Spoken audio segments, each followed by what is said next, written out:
Hello everyone, this is Tengu, and welcome back to another Dark Souls boss challenge. Last episode found the chosen undead exploring the Tomb of the Giants and taking on Gravelord Nito. On our journey down there, the chosen undead came across a sacred tomb with a dark moon seance ring inside. This ring is granted to the followers of Gwyndolin, the dark moon deity, and last-born of the Lord Gwyn. It is through this ring that we learn that Gwyndolin is the only remaining deity in Orlando, which is peculiar, seeing as we already met Guinevere there. In taking a trip back to Orlando, we discover that things are not as they seem. Upon attacking the Lady Guinevere, we discover that this is only an illusion, and the real Guinevere has left some time ago. The light of the once majestic city fades, and we are left in the shadows of the now dark Orlando. It is now time for us to face the Dark Sun Gwyndolin, protector of the Forsaken City. The power of the moon was strong with Gwyndolin from birth, so he was quite powerful, and he is a master of illusions. This can be seen in the fight against him, as he hurls powerful spells at you while he teleports through a seemingly endless corridor. It's best to use the pillars in the hall to help avoid his spells, and two-hand your weapon to dish out as much damage as you can before he teleports away. Although the hallway seems infinite, it is actually possible to reach the end and corner Gwyndolin there.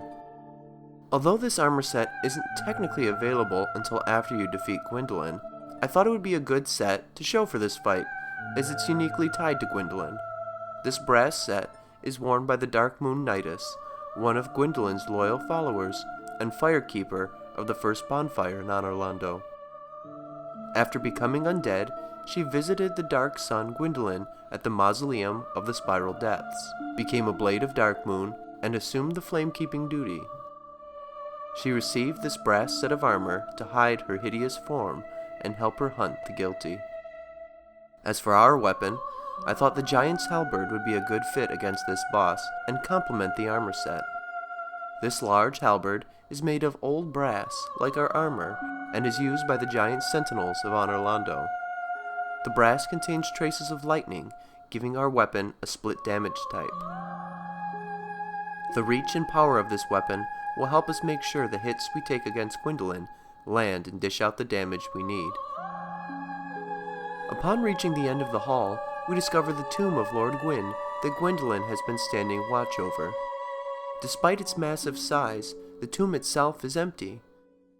It was erected to honor the sacrifice of Lord Gwyn in linking the flames and continuing the Age of Fire. Knowing now that Guinevere was an illusion, it is clear that it has been Gwyndolин's plot that we have been following this entire time. Gwyndolin clearly wants to make sure another follows his father's path and continues the Age of Fire, but I think it's also very likely that Gwyndolin truly desires for his father to finally be put to rest. Once this drawing is finished up, there are only 10 bosses remaining. As for the order, I'm thinking Seath next, so we can get into the DLC. After that will be the Demon Ruins and Lost Izalith, which would then bring us to the final fight. As always, let me know what equipment you would like to see in the next fight. I always love reading through all the suggestions, even if I don't get to use them all, so please don't hesitate to share them. You guys have a lot of great ideas, so just leave them in the comments below. Thank you once again for watching, and I hope to see you in the next episode.